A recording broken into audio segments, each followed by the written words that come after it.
Voilà, petit témoignage de grâce reçue. Quand j'étais plus jeune, en fait, j'avais été à une soirée de louange, d'adoration, avec des tas de jeunes. Et on avait vraiment le feu, c'était vraiment sympa. Et quand je suis rentré chez moi, le soir, je chantais la présence de Dieu. Or, ma sœur avait fait une soirée festive à la maison avec plein de gens. Et il y avait un jeune qui voulait parler avec moi de Dieu, parce qu'il avait appris que j'étais croyant. Du coup, on a été se mettre à l'écart. Et puis, on a parlé un petit peu, j'ai essayé de lui parler un petit peu, de répondre à ses questions sur la foi, de lui dire pourquoi moi je croyais en Jésus. Et puis, j'ai fini par lui dire, bon, maintenant on va arrêter de parler, puis on va le laisser parler lui. Donc j'ai prié et j'ai demandé au nom de Jésus une parole dans la Bible, on appelle ça le charisme de texte. Et vraiment, le Seigneur est là, que tu le sens ou que tu le sens pas, il connaît ta vie, il sait toutes choses. Et on est tombé sur 1 Corinthiens 5, 6, 7, et ça me parlait pas, quoi.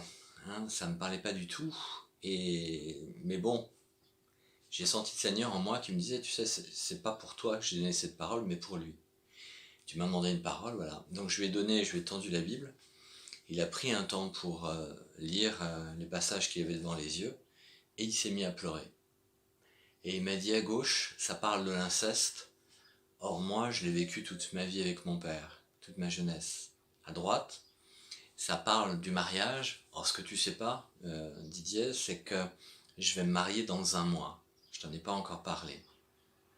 Je lui ai dit, tu vois, voilà, Jésus connaît ta vie. Il sait exactement ce dont tu as besoin. Que tu le vois ou que tu le vois pas. Vraiment, il faut prier avec foi, quoi. Mais une autre fois, je visitais une personne âgée qui parlait vraiment pas beaucoup. Et je savais pas quoi lui dire, en fait, en maison de retraite. Et puis je me suis tourné vers Jésus en lui disant, écoute, moi je sais pas quoi lui dire, mais toi, tu le connais, c'est ton enfant. De quoi je pourrais lui parler? Il m'est venu, parle-lui de quand il était enfant de cœur. Et donc j'ai mis ça sur la table, tiens, vous avez été enfant de cœur, comment ça se passait? Et là j'ai vu ses yeux qui brillaient, il a commencé à parler, à me raconter un peu sa vie. Donc tout ça pour dire que vraiment, je suis le même hier, aujourd'hui, éternellement. Il est toujours le même, Jésus, il est là, il connaît toutes choses, il connaît ton cœur, il t'aime, il te voit, il t'entend, il n'est pas sourd, il y a quelqu'un au bout du fil quand tu pries. Donc voilà, parle-lui, invite-le dans ta vie, et il n'y a pas de raison, il fera aussi une révolution intérieure dans ta vie. Et c'est prodigieux, c'est merveilleux, c'est tellement vrai, tellement réel. Ciao.